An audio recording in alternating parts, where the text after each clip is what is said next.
We love winners in this country, but this notion that we would sacrifice our young to win disgusts us. We were all made so obedient that when we knew there was a sexual abuser, we would never say anything. We felt utterly powerless. Hello, one, two, three. Is it on?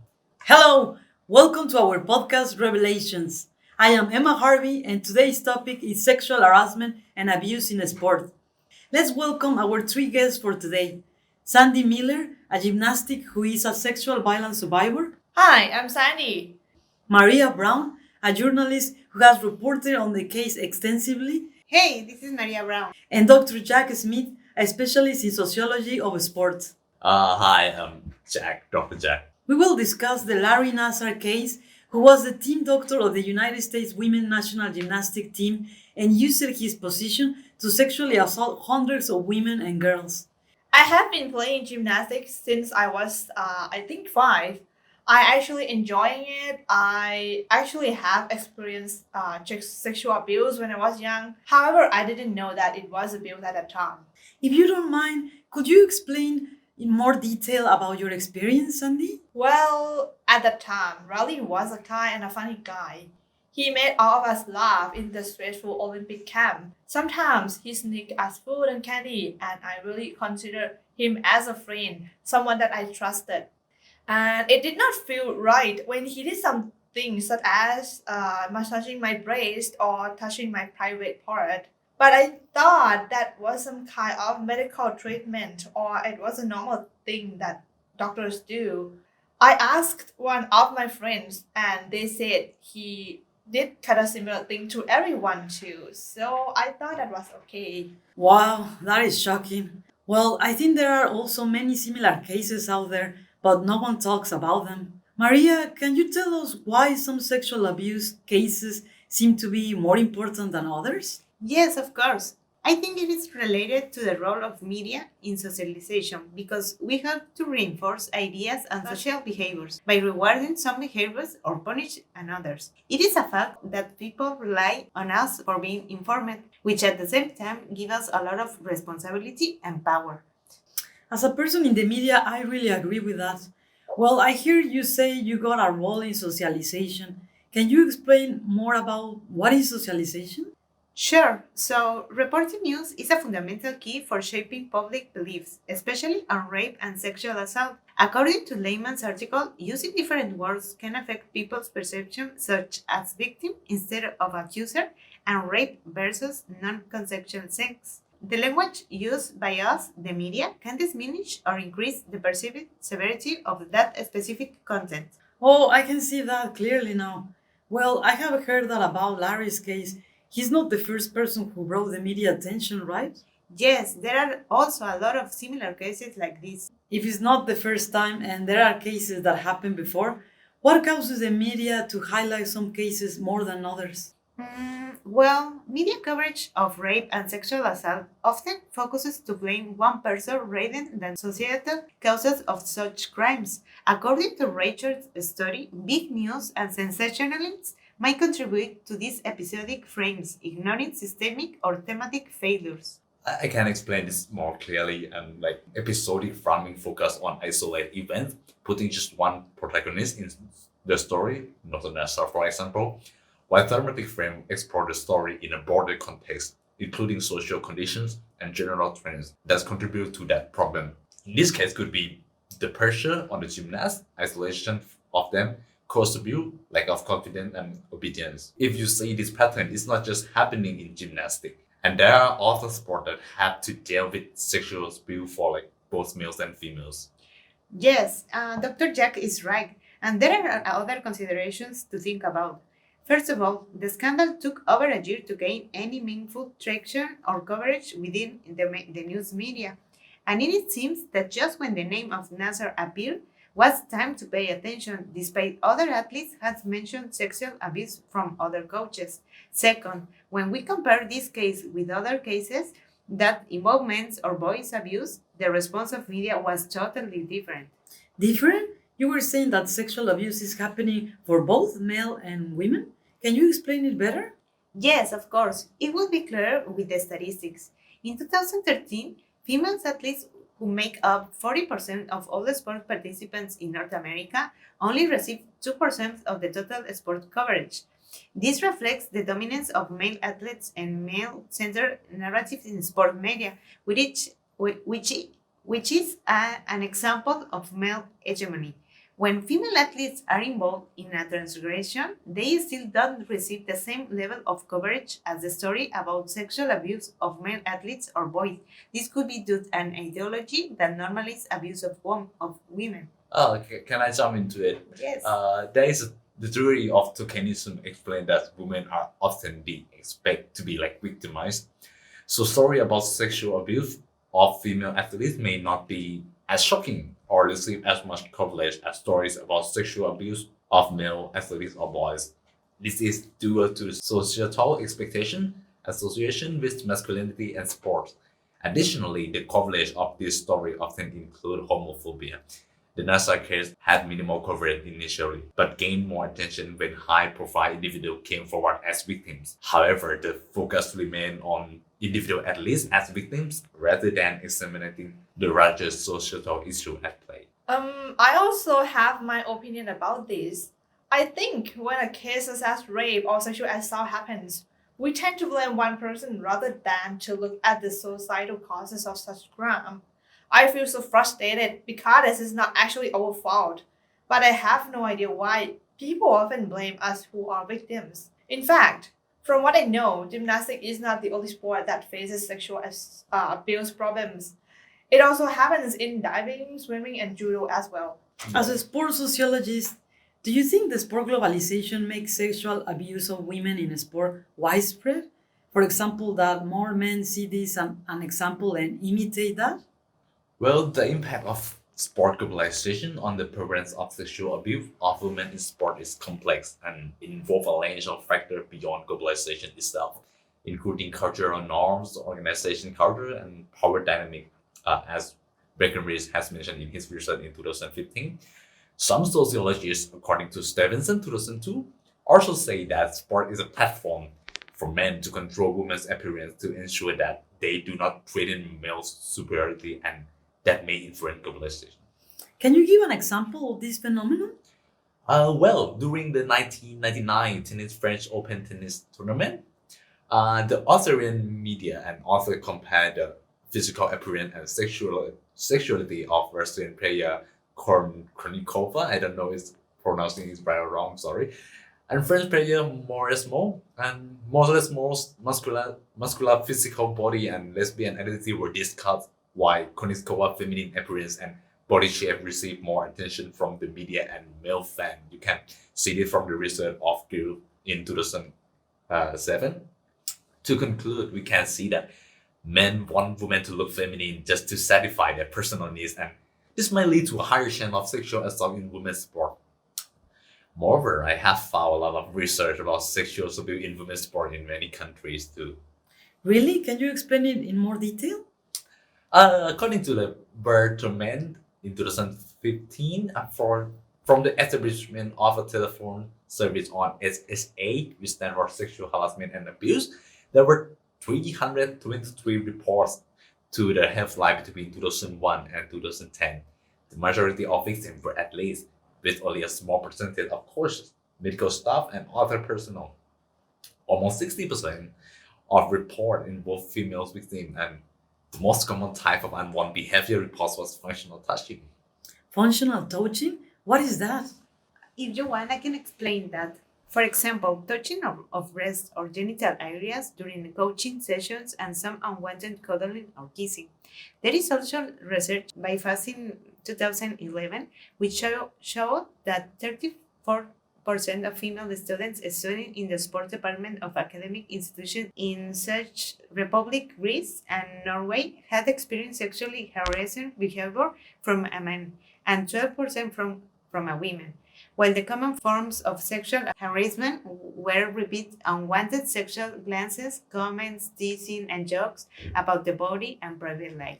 That sounds awful. Yes, that's awful, but moreover, the study found that Norwegian female students report the least experience of sexual harassment in sport, about like 24%, followed by Czechs and Greek female students.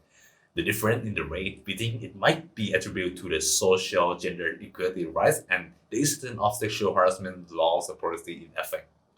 You know what? There is a study coming out in 2022 from ADMET about the sexual harassment and assault in Pakistan.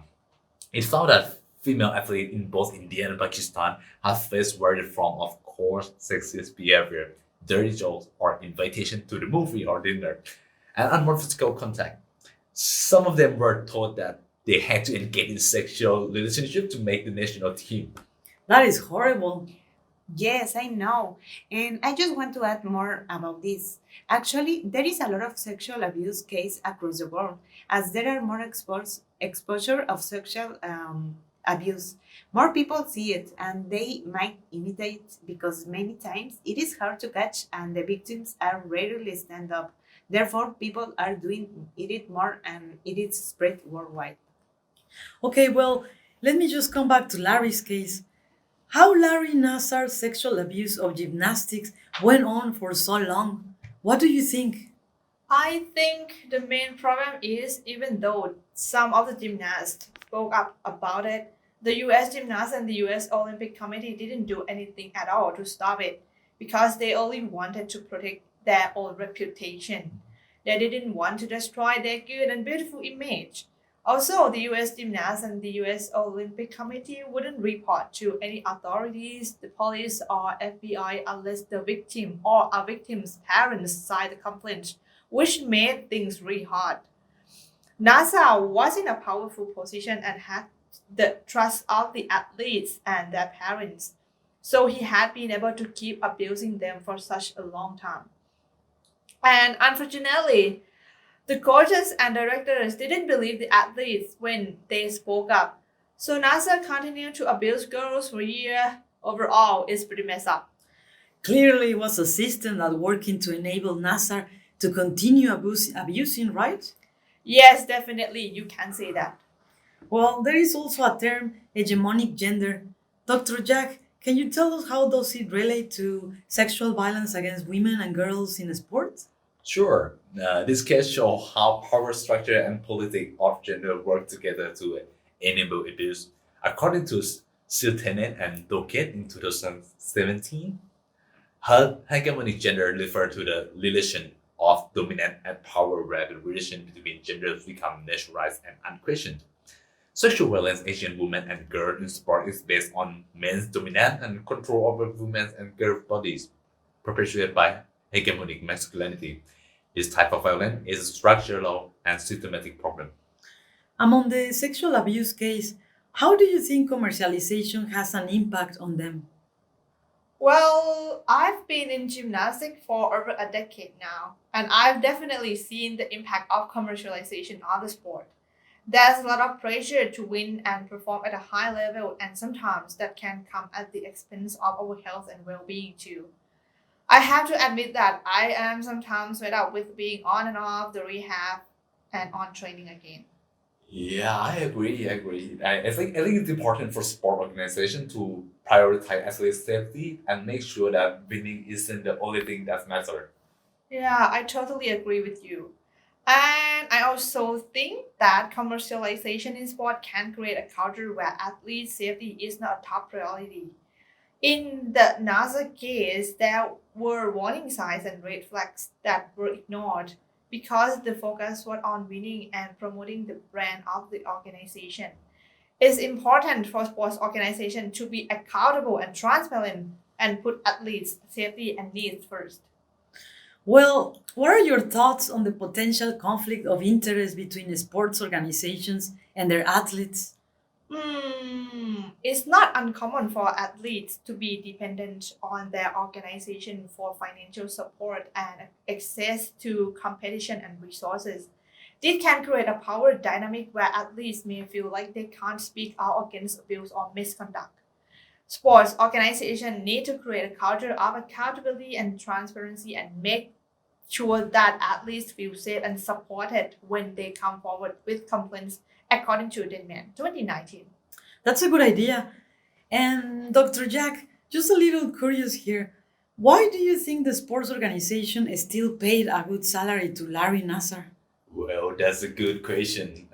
Yeah, it's weird that Michigan State University continued to pay Larry Nassar a salary even after receiving the report of his misconduct, right? However, some experts have suggested that sport organizations maybe hesitate to address abuse and or misconduct because they prioritize their reputation and financial interest over the safety and well-being of the athletes. According to Greenberg, he has said that there is no incentive for university or corporation to do the right thing in this situation. They will always prioritize their own financial interest of protecting the athletes. That's a good answer for showing us how money can make the wrong seem right. Mhm. Well, to conclude all that we've been talking about, I think there are a lot of lessons we learned from the Larry Nassar case. I want to start saying that we need to believe children when they report sexual abuse. Many girls that they were victim of Nassar were ignored when they tried to tell what was happening by adults, and most of them by their own parents. In some cases, the parents didn't believe them because they did not think that a doctor that they have full confidence will be able to do that. So another lesson to be learned is that anyone can be an abuser. Nassar appeared in public to be a kind and respectable doctor, and he wanted to maintain his good image and manipulate the victims to gain their trust and to be able to continue committing the abuse without being discovered. Any other thoughts?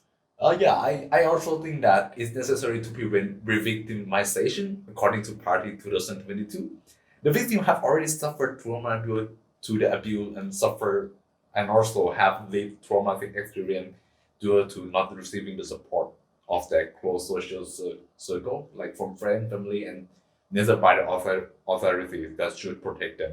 Sexual abuse cases need to be taken seriously by authorities, and it is necessary to ensure that criminal justice office improve their policy and protocol to prevent this re-victimization. And we as a media need to be aware about the power to influence public perception of rape and sexual assault. And I made a goal for more thoughtful and comprehensive reporting of these crimes. As journalists, we should be mindful of the language we use and the framing of our stories to also avoid the victimization, as Dr. Jack mentioned, and work hard to contribute to a more informed public to this critical issue. And I also would like to add that the hashtag #MeToo is really effective. I support the campaign too. And it really made me feel like I'm not alone. And there are still many people out there that are facing the same situation or similar things. And I know that they really want supported. Sandy, would you like to give a final message to our audience? Of course, for the ones who are suffering now, I really encourage you guys to come out and stand up. Do not face it alone. Do not keep it to yourself. Everyone out there, including me, is here for you. You are not alone. You are good enough. Remember that. Can I have final message too? Yes, please. Yeah, now today, like sport are too commercialized, and we tend to look over the money and neglect what is really happening in sport. I think sport organizations need to take these problems seriously and create a better system for reporting abuse and misconduct. The safety of well-being of the athletes should be always be the top priority, and sport organizations should prioritize this over their own interests. Thank you so much to our guests and to you for listening and supporting this podcast. Next month episode, we will talking about the Me Too campaign. Stay in touch and follow us on social media. See you. See you. Bye. Yeah. Bye. We have the power now.